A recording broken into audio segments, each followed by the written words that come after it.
It's about to go down with Marc and Cathey, a live coaching show about dropping ideas.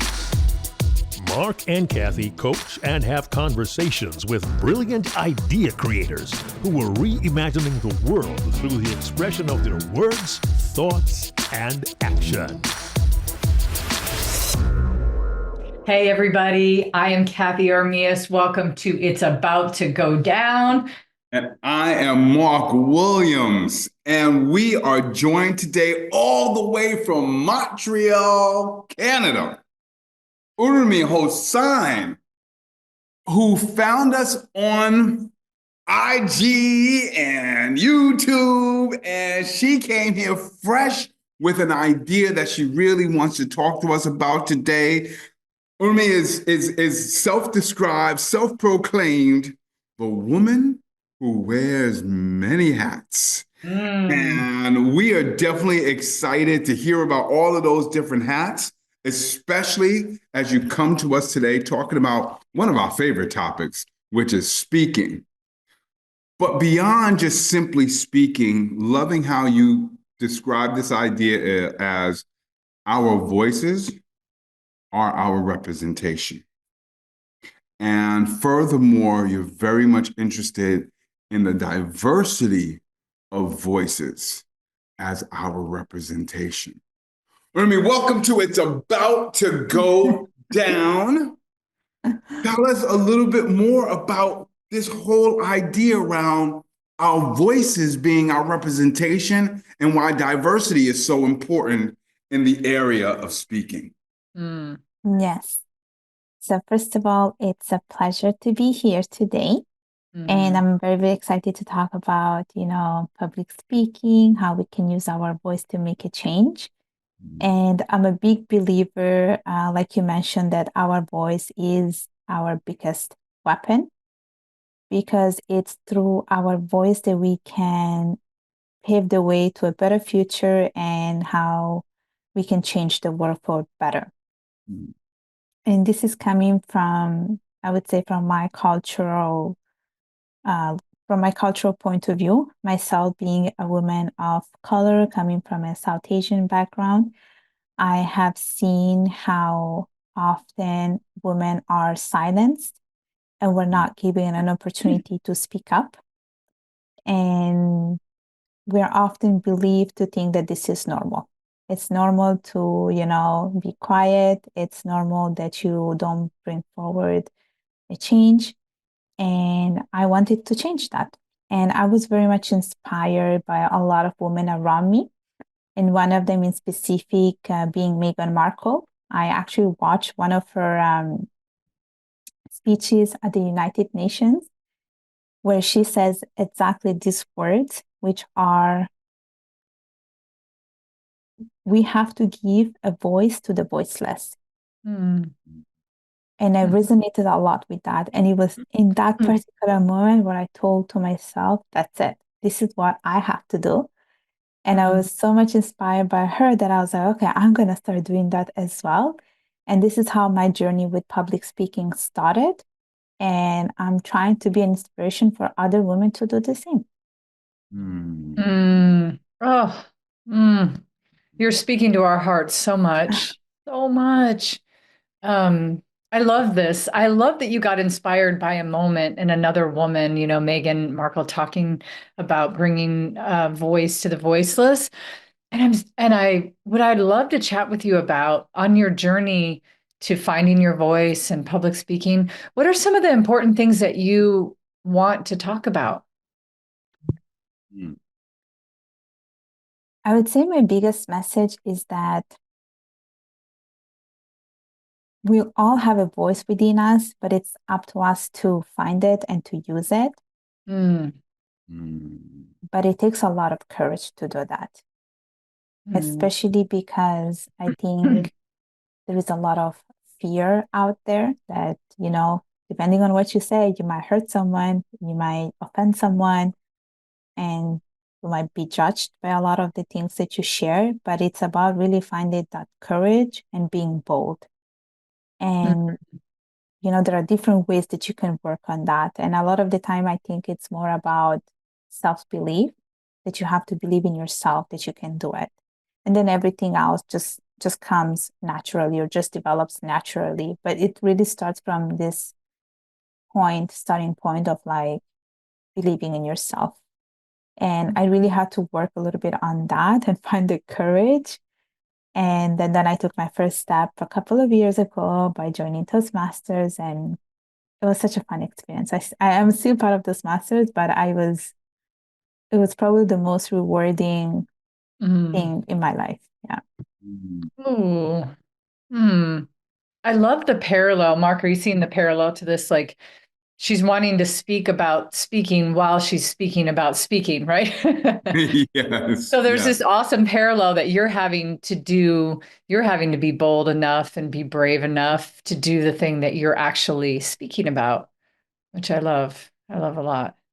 You Yeah. know, there's this being bold and being courageous, something that you mentioned that is sticking with me that I'm curious about.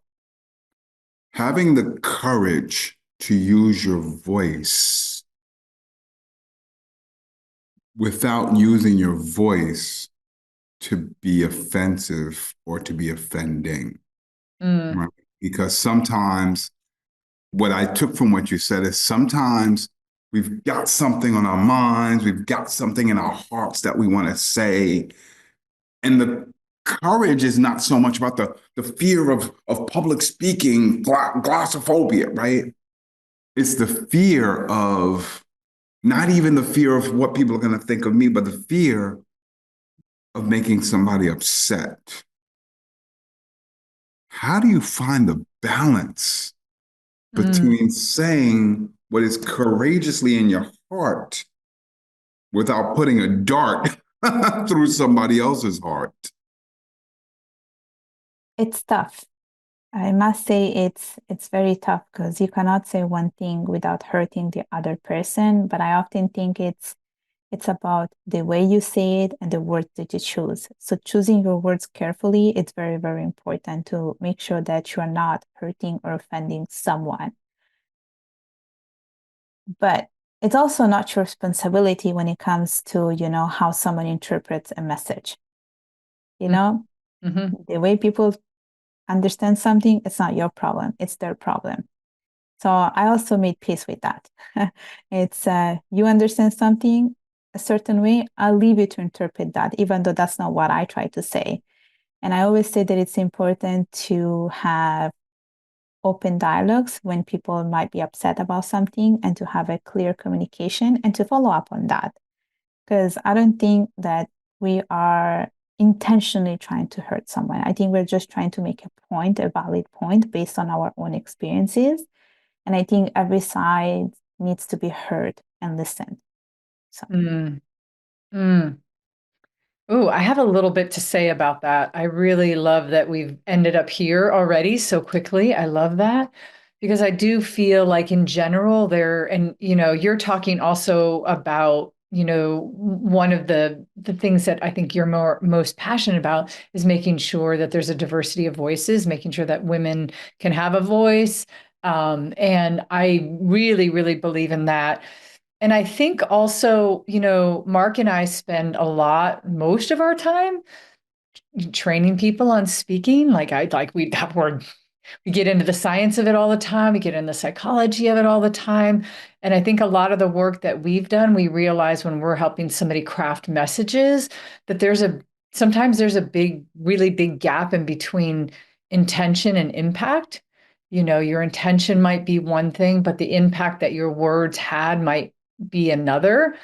And I love that you kind of said both. Like, I'm going to use my words carefully, but I'm also not going to take responsibility for how other people interpret my words. And so I feel like you're in a healthy, balanced space, and I can already feel your energy. And Marc and I try to teach this a lot. And sometimes you can't make somebody's energy be good, but part of being a great speaker, not just a good speaker, is actually that energy that you bring when you speak.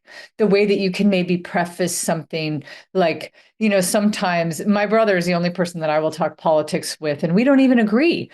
But I always respect the way he he will preface his energy, and he says, this is what I believe, and this is why I believe it. I know you might not feel the same, but this is where I'm coming from. And he's all in it, like the energy, it's not just the words that he's saying, it's the energy that comes behind it. So I love that you talked about that. If you're encouraging other people to speak and to speak up and to use their voice, is that a piece of what you're encouraging them to, is to understanding that balance that you seem to have struck? Look, I do a lot of mentoring, and I mentor a lot of young women, young talents, I like to call them. And a lot of the times, a lot of these women who come to me, they do ask me about communication and public speaking skills, you know. I don't necessarily teach them about, finding the balance, but I do tell them that depending on who you have in front of you, always make sure that you do your research and you understand who your audience is. Because I think it's fundamental when it comes to speaking or talking to someone that you do a proper research to understand who they are. And it is also something that I have done myself when I, do meetings during Toastmasters, but also when I go to interviews, let's say job interviews, I do my research about these people. I want to make sure that, I know who I'm dealing with. I want to know a little bit about their background, not just professional. Now we can also find out about people's personal life with social media. So it's important to know about the person's background. So I think when it comes to speaking, understanding your audience is fundamental, definitely. Yeah. Mm-hmm. When it comes to this great divide of interpretation versus impact, when it comes to the struggle of being courageous enough to say something that somebody might interpret differently, how do you, when you do the research on the person who's listening to you, how are you leveraging that when you communicate? That's a good question, I have to say. That's a very good question. Here's the thing. I like to think of myself as a very honest person. And every time I speak, I try to speak from my heart. And you probably will see it in my eyes too, that I am being very honest, and it shows. And there was a moment. So there was this particular moment where I went to an interview, and I knew it, that whatever I was going to say was probably going to make someone upset. But I still went and said that. I still went and said that because it was important for me.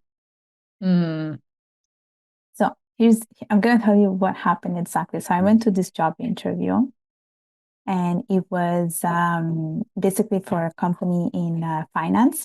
And I did my research, of course. And one of the things that I look for when I'm looking for a job is to see if there is representation, if there is diversity. Of course, there was no diversity in the company. I saw that. So I go to the interview and I actually posed that question. I said, what do you do in terms of corporate social responsibility? Like, it didn't say upfront, oh, how come there's no diversity? Even though that's what I thought. I rephrased it in a different way. And he did not take it negatively. He appreciated my honesty. And he told me that, look, it's really not about us not wanting to have more women. It's more about the fact that women don't apply. And it was in that moment that I realized that I have to initiate a conversation somewhere. And I did it in that interview. I did not get the job, and not because he didn't hire me. He actually wanted to hire me, but I said no. I said no because it was not fitting like with what I was looking for. And so I was just honest. I just chose the right words to get across a message. I love how that whole thing went down. And I wish that when many people spoke, that they would actually even think of speaking, even if you're on a stage, as more of a conversation. Because if you thought of it more as a conversation, you would frame your questions differently. You would frame your words differently. I love that you left space for an understanding first, context. Context is everything, right? And in a dialogue. In that moment we were interviewing. Yeah, and it's also about the level of comfort that you have with the person. I mean, of course, this person, it was my first time talking to this person, but Mm-hmm. with people that you know, and maybe even people that you're reporting to, like if you have a good level of comfort, then you can really speak your truth and say things pretty openly. So it really depends, it always depends on the context, the situation, who you have in front of you, the level of comfort, how long you know the person. But it's really about like making sure that you choose the right words correctly to get across the message. All right. I probably got a million and one questions just going through my head right now, but I'm going to spin the wheel and go with this one. I remember watching Brene Brown talk about how the difficulty in human language is that we don't always have the words to express how we feel. Like each person's vocabulary is only so expansive. And so when I say this is how I'm feeling, that's not the right word, but I don't know the word, right? And we get caught up in that. And so I'm very fascinated by how you just said it's about finding the words, because you could have just said, how come there's no diversity? Right? You could have said that. And you wouldn't be wrong. Right. Like, But you found a Stating way to facts. say it. What's given you that peace of mind, that comfort, that ability, that expanded vocabulary, and even that ability to come up with that in the moment? mm, mm. I must say, you do ask really tough questions. Oh, Marc is our question king over here. Like, he's our resident question expert. Yeah, that's a tough question. I mean, in that particular moment, I don't know, like for me, when I think about like a very pivotal moment, I always think about that moment in my life. And the reason why I knew what word to use is because I don't know, I'm just exposed to this word on a regular basis. But it is also true that, you know, sometimes you don't have all the words. And we're also humans, like we're not machines. We're not how do you call it, vocabulary, like another vocabulary. We're not a dictionary, you know? Um, and so I think it's honestly totally fine to just explain a concept the way you wanted to explain it.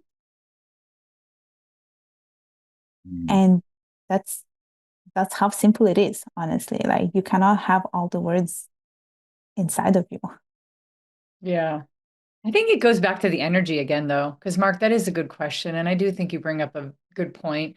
And, a lot of our family is Spanish. And so I understand sometimes when we're trying to have conversations that they'll say, like, oh, the word in Spanish is this. And I can't really find the right English word because it encapsulates something else. Right.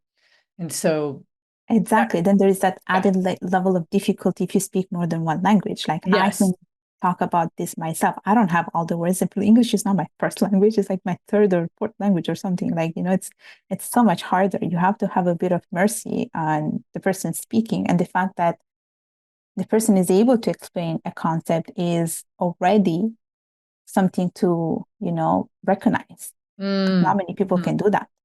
Yeah.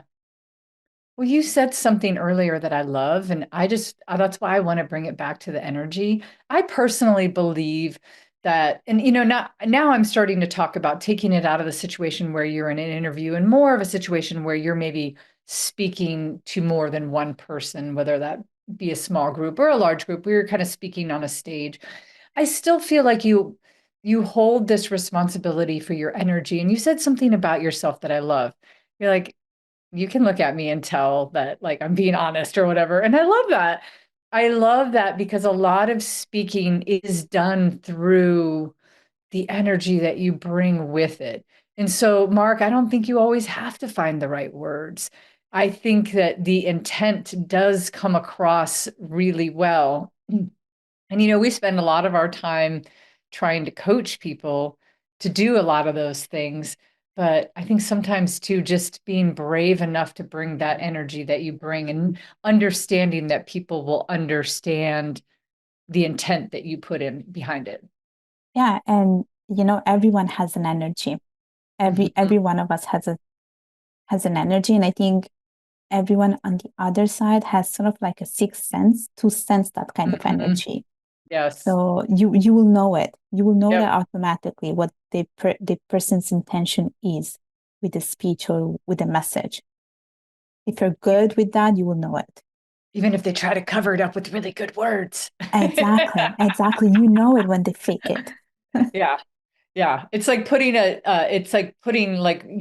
baking soda in the fridge, Mark, when you're just trying to clean, you're trying to cover up something that doesn't smell right, but you can still smell it. Yes.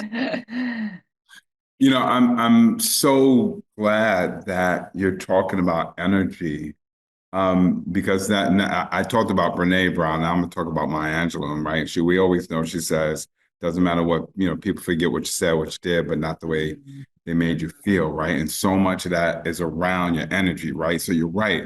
You could take almost anything, and depending on the energy you put into it, you could either destroy the moment or make it a glorious moment.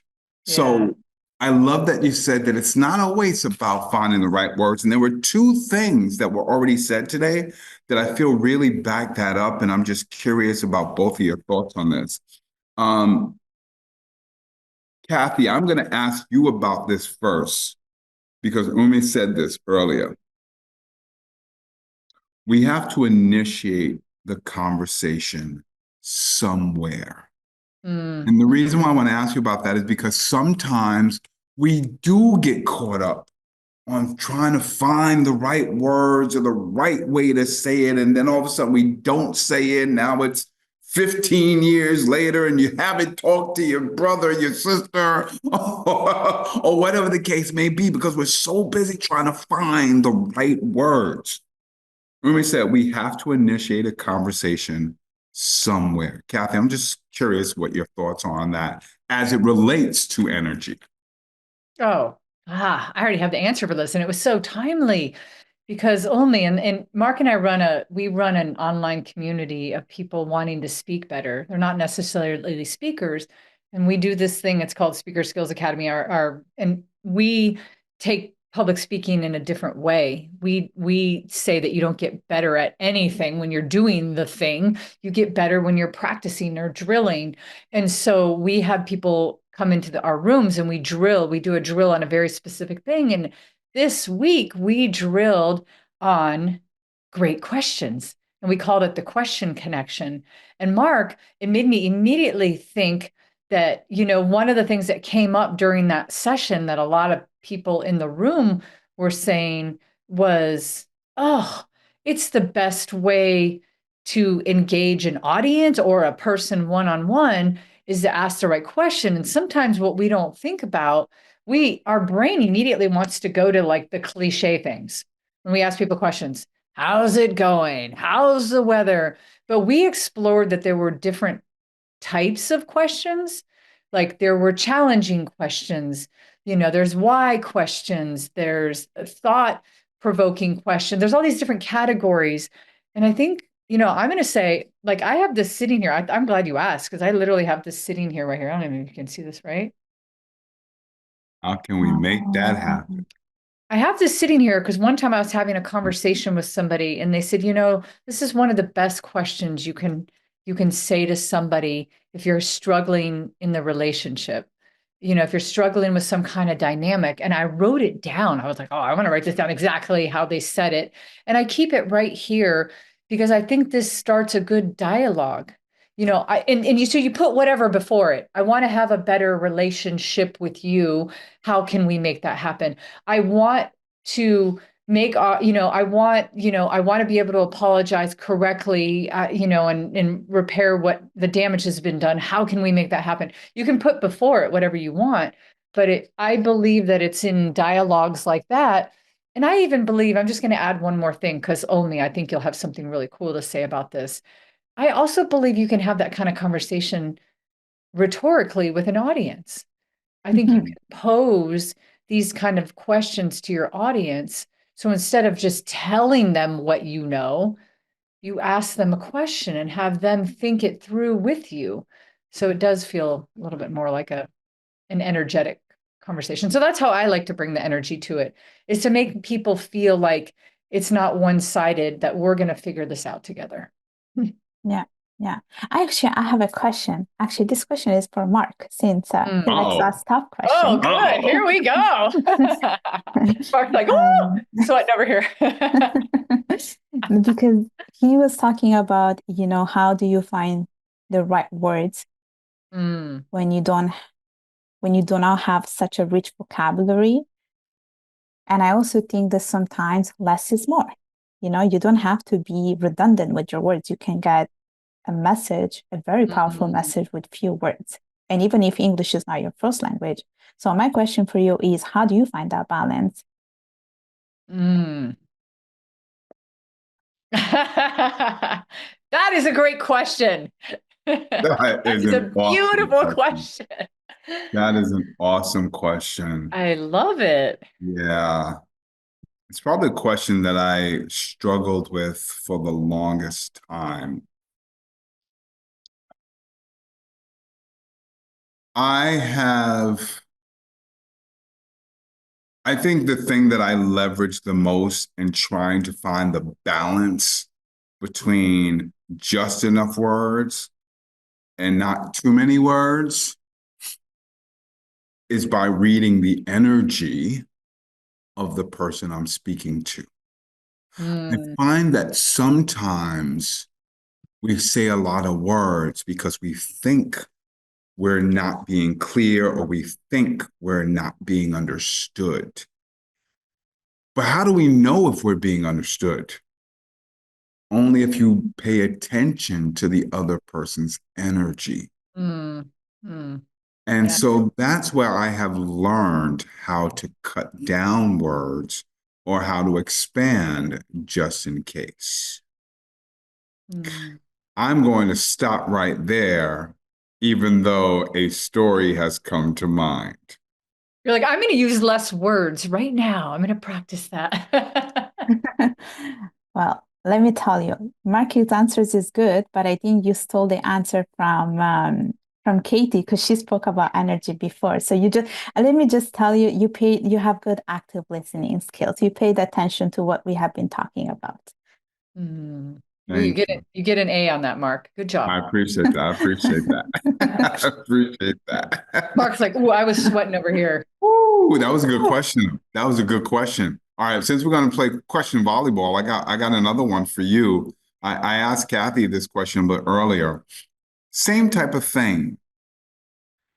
Cathey said something earlier that Urmi, I'm curious about your thoughts around this. Cathey, you said you hold your responsibility for your energy. You hold the responsibility for your energy. I mean, I'm curious about your thoughts around that. You know what? I already have a question about that. I already have a question about it. So this question is actually more for Cathey because yes, it's true. You hold responsibility for your energy, but you don't create the energy. Like it's within you to find the energy. Like you cannot fake to have a certain energy, like it has to be natural, it has to be sincere, it has to be spontaneous. Because if your energy is fake, people will see that. But I don't think you create it. Like, yes, you're responsible for it, but if you're a certain way, I don't think you can change it. It's within you. So that's why my follow-up question was, yes, you're right. You hold responsibility for the energy, but where are you getting this energy from? Like, how do you find this energy? Well, Cathey, where do you that, find your energy? that, I'm just kidding. I'm just kidding. I'm kidding. I'm like, here, let me. No. When you were saying that, Urmi, I was like, well, a couple things. I've coached enough people, and I've coached a lot of people to give TED Talks, which is supposed to be this very conversational, be yourself kind of platform. It's not I'm doing a keynote and I need to come up with this energy that's like might not really be me. I think a lot of times people put a lot of walls in front of their energy, and they only open their walls to certain people in certain ways, in certain times, and even certain amounts that they open up that wall, right? And I do believe, I think you're 100% right. There's an energy that we all carry. This is my natural energy. This is really what's going on inside of me. This is how I feel. This is how I show up. But I think we spend a lot of time trying to filter it and try to match what should be out in front of us. And sometimes we make a mistake on that. But I will also say, I'm gonna put some responsibility back on us again, because I will also say that it's this dynamic that you talked about before, Mark. Ilme, you already did a good job of saying, like, if you're gonna go speak somewhere, know that audience, make sure you know who's in front of you. But in any given room, at any given moment, at any given time, with any given topic, it's gonna be a totally different outcome. There's gonna be different energy that will be there. And I think it's our responsibility when we speak, whether it be to one person or to many, is to do that active listening and make sure that you're matching what's there and that you're not trying to override it with your energy too much. Like, I got big energy. Mark's got big, big energy. I thought I had a lot of big energy. And then I met Marc Williams and I was like, that guy's got big energy in so many ways. Not only big in charismatic, he also has a really big heart.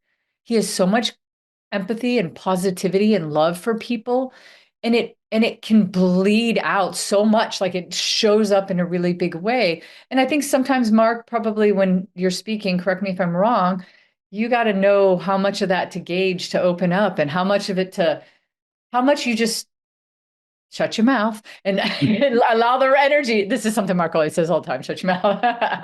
And allow the energy to come from the audience. So anyway, I know I kind of maybe overcomplicated that, but I'm trying to say that there's this balance that, yes, you should always stay with your genuine, authentic energy, but yes, you also have to know when to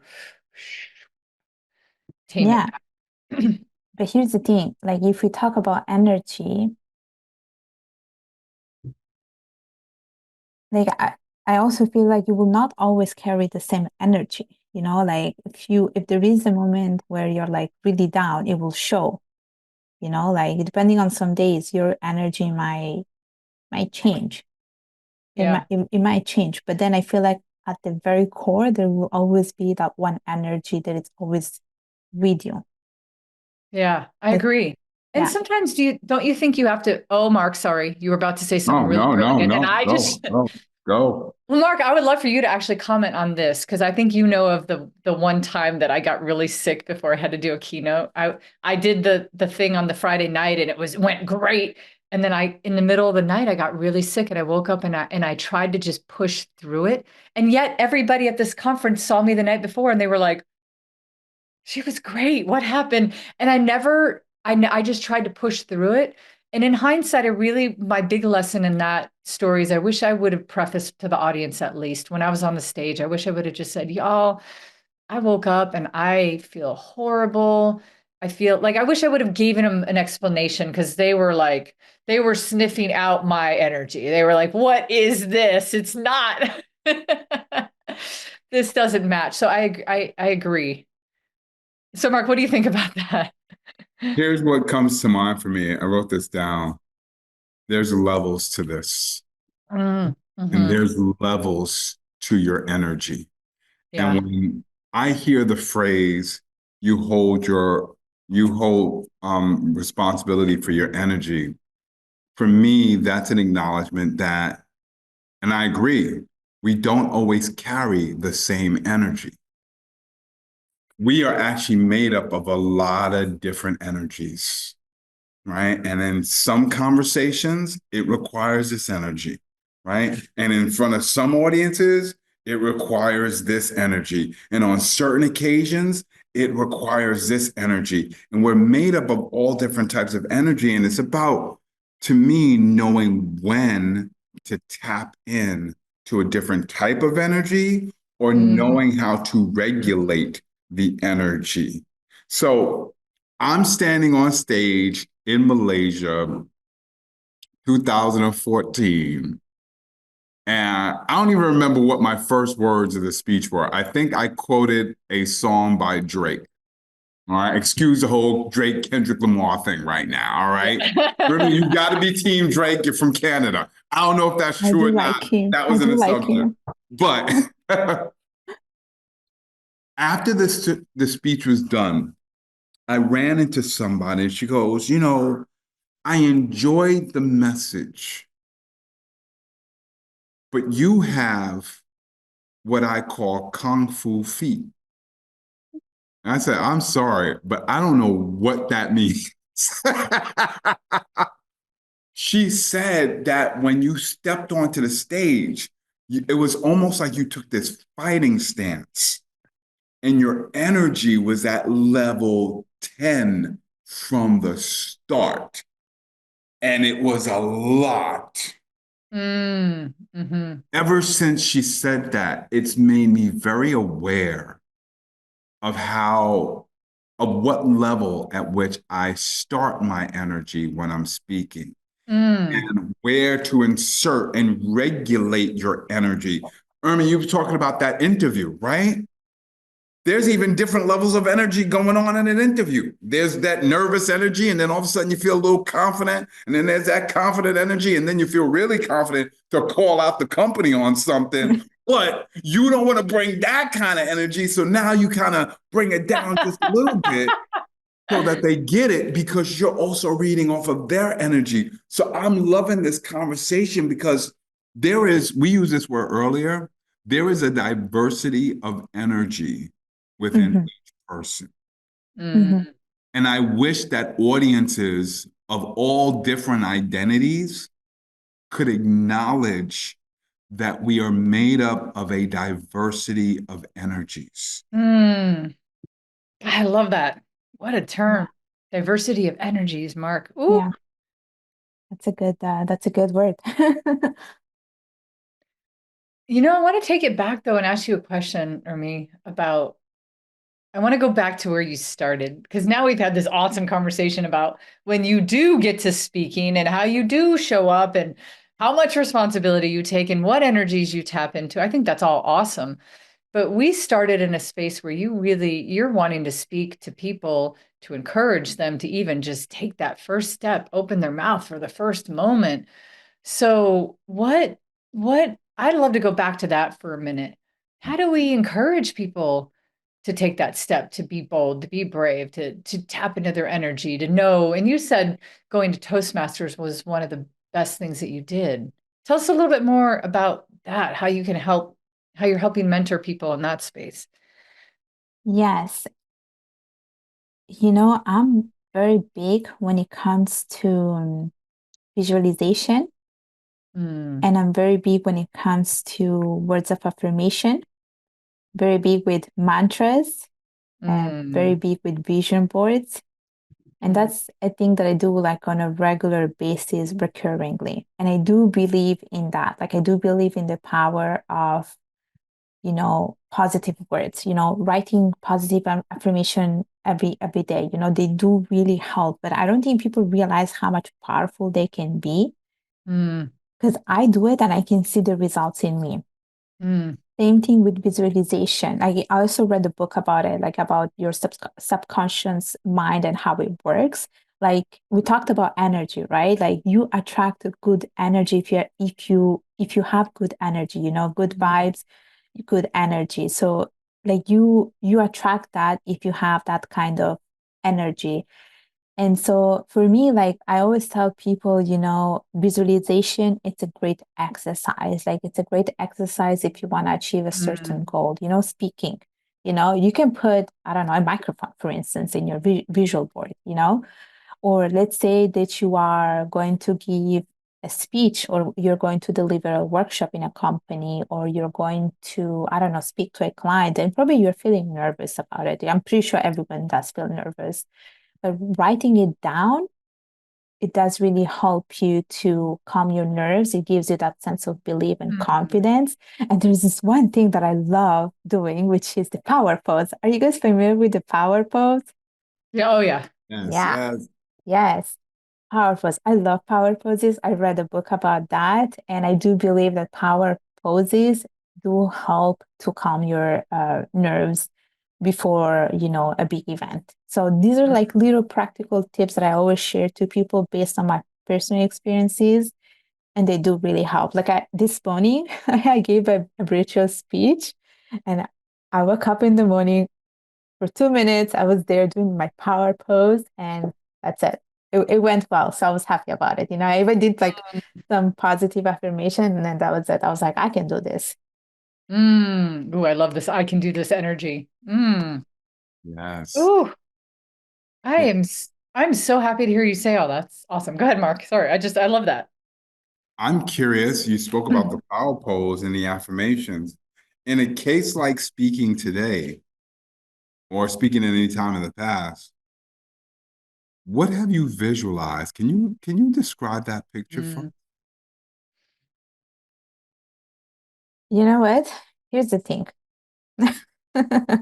I'm gonna talk about this call in specific because I wasn't quite sure what to expect. I was not sure, like I did not have anything in my mind, but now they were like into this, like I can see this being successful. That's what I think of it. I think about the word success. And so this is what I'm visualizing right now as the whole conversation is progressing. Yeah.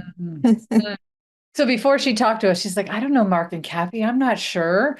I don't know how this conversation's going to go down. Is it going to go down? Is it going to go down the tubes? Where's it going? But I could see that. But if she's like, oh, I think it's going to be successful. And then the energy that her subconscious picks that energy, that right energy, right? But you know what, Marc, he set the tone. Like the moment I entered the call and the way he engaged with me, I could already sense his aura, like it's a good positive energy that we all need every single time. We need that kind of positive and energetic and enthusiasm every time. So that really helped to set the tone, and it somehow made me think that it's gonna be okay. Oh, I love that so much. You read him so perfectly. That is the Marc Williams effect right there. Yeah. He shows up and his energy is just welcoming and loving and inclusive and sharing and everything. And you know what? He reminds me of this actor that I saw on Netflix. Yeah, he's a very good looking actor. Like I think he's good looking. I don't know if again, woo! but I think it's the sound of the voice that makes me think of him. I don't know if you watched Lupin on Netflix. No? Gotta check it out. You have to watch it. It's I think it's the sound of his voice that make me think of him. And it's a very good show. If you like the series Lupin, and if you have read the books, like it's a good show. Okay. I'm gonna check it out. I'm gonna see if this is like a Marc Williams lookalike. A twin out there. The twin out there. Yep. He's a French actor. A French actor from I want to say, I think he's Senegal, but I might be wrong. But that's what I read on Wikipedia. I'm just not 100% sure. Yeah. All right. Well, MARC is the French spelling of Marc. That's right, Marc. Oh, look at you, all fancy. Oh my gosh. All right. Cathey, I'm curious since you asked that. Well, no, I think I asked a question about visualization. I'm just curious. Before you go out there, what do you visualize before you do a speech or a training? Yeah, that is so funny you ask me that, because I am coaching a bunch of executives right now that work in an industry where they have to advocate a lot. And some of them are very nervous. They're like, I do this work and I'm not, I hate to speak, especially if it's in a very formal setting where it's maybe, some legislative work or something like that, right? And one of the things that I do is I try to humanize everything I do. So when I walk into a room, and many times I don't have the privilege of knowing exactly who's going to be in the room and who's going to be there, depending on how this is set up for me. And so I love to walk into a room and I'm already visualizing this ahead of time, that I'm just going to walk in and I'm going to see people just like me or different than me, but have lives just like they're doing things that I'm trying to do. They're trying to figure out what they're going to have to eat later on. And they love their children and their family and their mom and like what, right? Like I try to just humanize the whole experience. Then it just makes me feel really comfortable because then I can kind of create that comfortability for myself to just be myself in front of a bunch of people that I feel like are family or friends. That's what I do. And it like I've spoken in very few places where I felt like it felt hostile or not there. I didn't feel that connection. What about you, Marc? What do you do? One of the things I actually do before I have to speak, if there's time permitting, is I actually like to walk into the space. Mm-hmm. I like to stand in the room, not on the stage and not in front of the room, but I like to stand from the Mm. audience perspective. Yep. And I may stand in an aisle and look at the stage and then imagine or visualize what it looks like for me to speak out to the crowd. It's like I want to see what they are seeing. I love that, Marc. Yeah, that's what I like to visualize. I actually have a question about that because you're talking about if you're doing in-person speaking, like you tend to walk on stage. But if you do this virtually, where are you walking? Ooh. Yeah, keep throwing all the hard questions at Marc, please. He can I handle will. them. This I is not will. even a problem. Um, Cathey knows this because I've spoken about it before. I think what I do in a virtual space is one, when I turn on the camera, if there's a lot of people, I like to scroll through. I like to go back and forth and Mm, see people's faces and see people's names. mm. If I can engage in any kind of small talk, I will. But if I don't get a chance to engage in the small talk, one of the things that I really enjoy doing that helps me out is throughout the talk or the training, I like to call out people's names. Oh, I you're like so to good at that, incorporate Marc. that. Yeah. And I will tell you, we're speaking about diversity.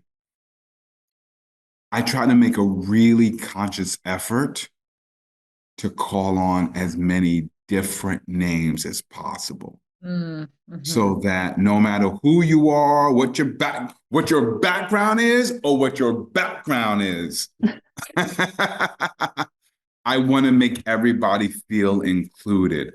And so I'm visualizing names and faces that I can bring in to the space. Great Mm. question. Thank you. That's a good technique. I'm gonna start using that. That's That's Yeah. a what we very good share. technique.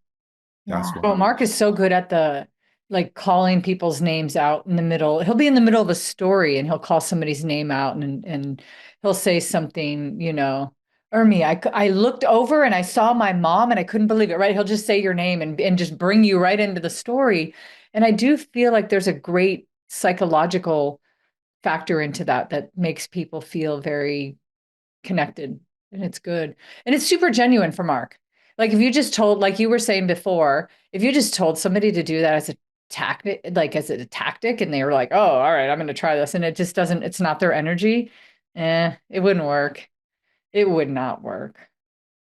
I wanted to go back and say one more thing though. I was there was something that was said earlier that I want to make sure that we cover. I was thinking about it, Ernie, when you were talking before, I was thinking about how you were saying that, you loved hearing from Meghan Markle this line of bringing a voice to the voiceless. And one of the things I wanted to mention is that I think sometimes people think if another voice shows up that one has to disappear, and that's not the case, right? It's not like I'm speaking or I'm using my voice in place of your voice. It's like I'm adding to it. And I just wanted to say it out loud and remember that because it's important. We need to hear more voices. We need to hear more perspectives. Mark and I spend so much, what we spend a lot of our time on when we're coming up with the skills drills that we run in our community. The topics are the easy piece. Mm-hmm. How do we bring humor into speaking? Easy. That's easy. All right. We really get into the psychology of it. And the more detailed, like, oh, this is why this works. And it really is more perspectives. If you think about it, oh, here's another perspective about why it works.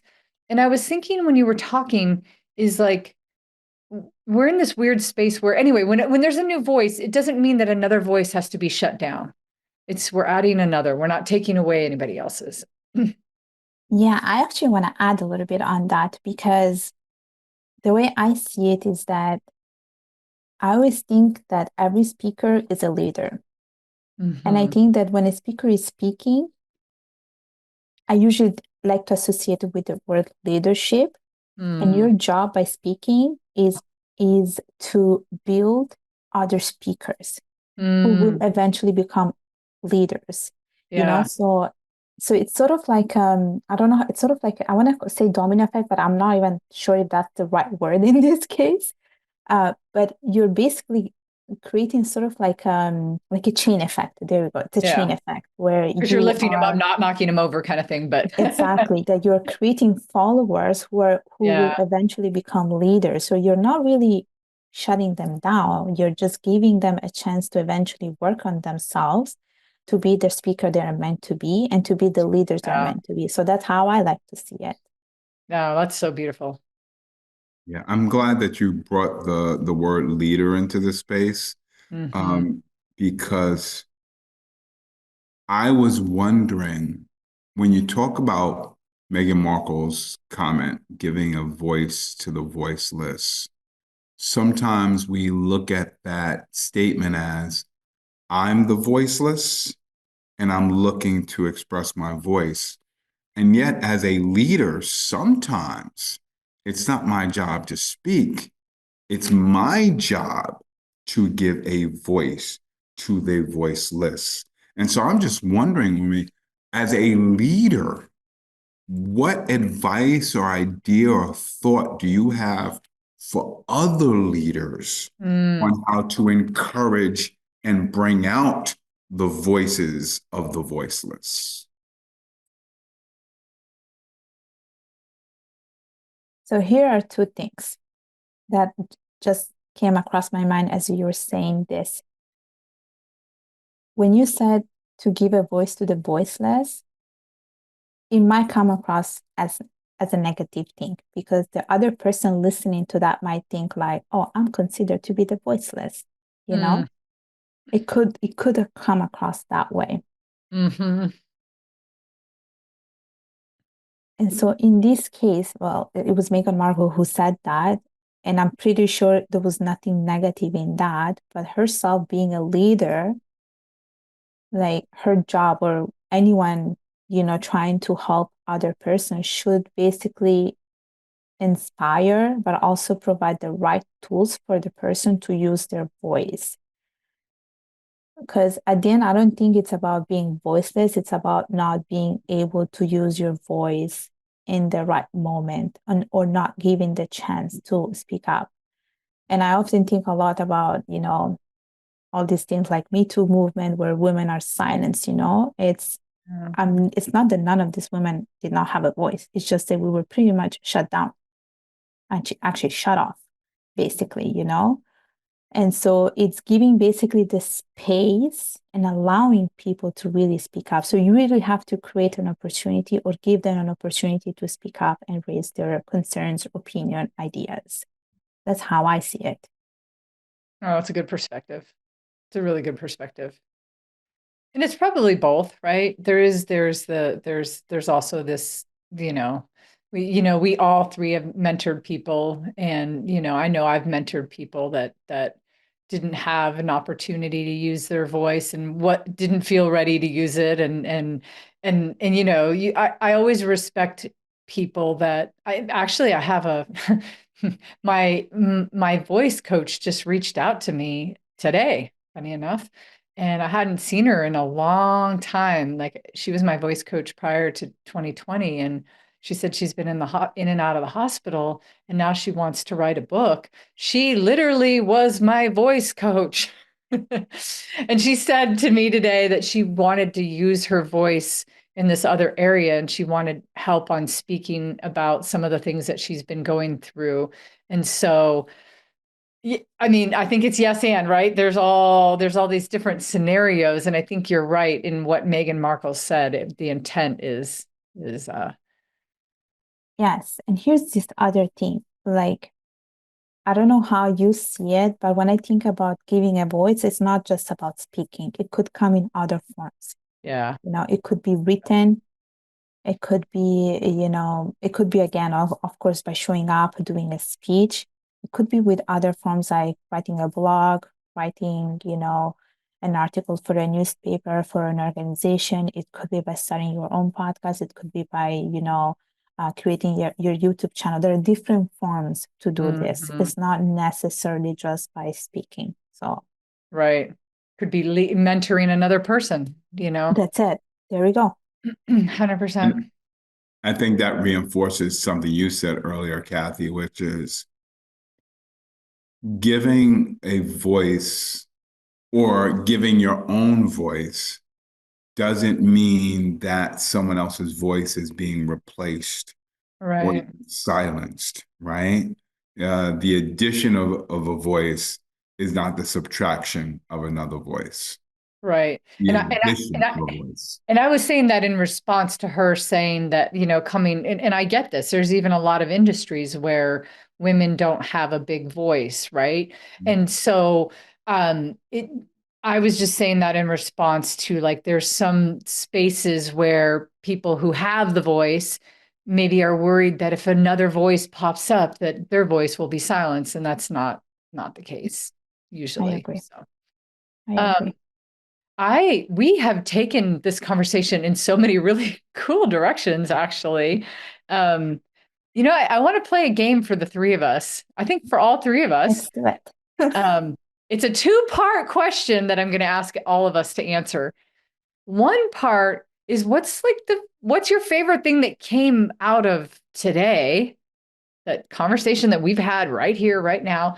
And the second question, just to kind of cap everything off, what's your kind of favorite public speaking tip? And it could come in any form. Like you were just saying, it could come in any form, any way that you want. Um, so whoever wants to go first. Wait, what was the first question again? I already laughed. What's the favorite thing that's come from today's conversation? Mm, Okay, I can start. Yeah. Okay. So for me, it was about the whole conversation about energy, Mm. because I never had that discussion with anyone. No one ever actually speaks about energy. Mm. But I liked having that conversation because a couple of months ago, I actually watched an Italian TV show, Mhm. and it was all about energy. There was this particular woman who had, I'll call it a superpower, where she could sense everyone's energy, and the energy of each person was associated with a color, and each Mm. color had a meaning.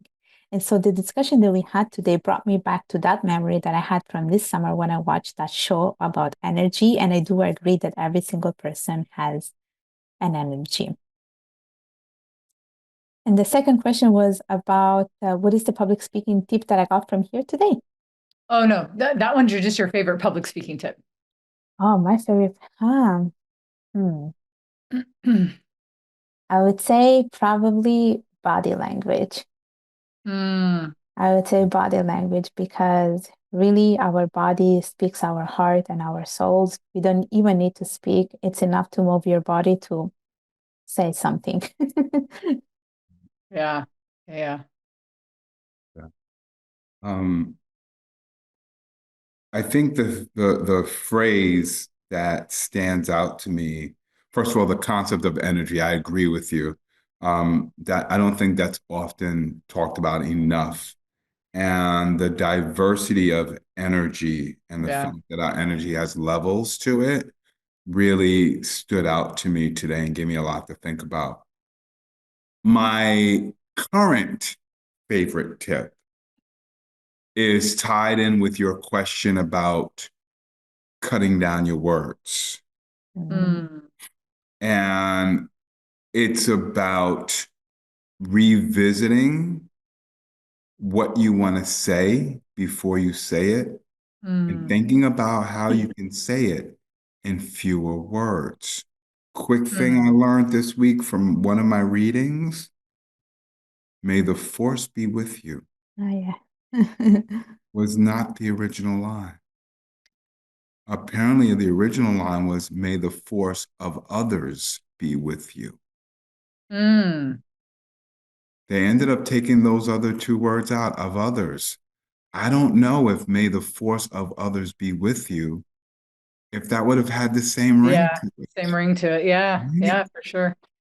Cutting out just Mm. two words Yeah. created a phrase that will live on forever in the human language. Yeah, no doubt. Yeah. Yeah. Wow. All right. Well, I'm going to triple down because you doubled down, Mark. I was like, oh, I'm going to go back to my notes and I had circled it and everything, but I love this concept of the diversity of energies. And so even the levels, we talked about that whole piece of this conversation, I think all three of us really honed in on. And so I love that we're all in agreement on that. My current favorite public speaking tip right now has been to find the idea, don't answer the question. So many times when people are even engaging in a conversation, somebody asks them a question, they answer it technically. And I like for people to be creative in the way that they talk about things. And so find the idea in what you're saying. Don't just answer the question.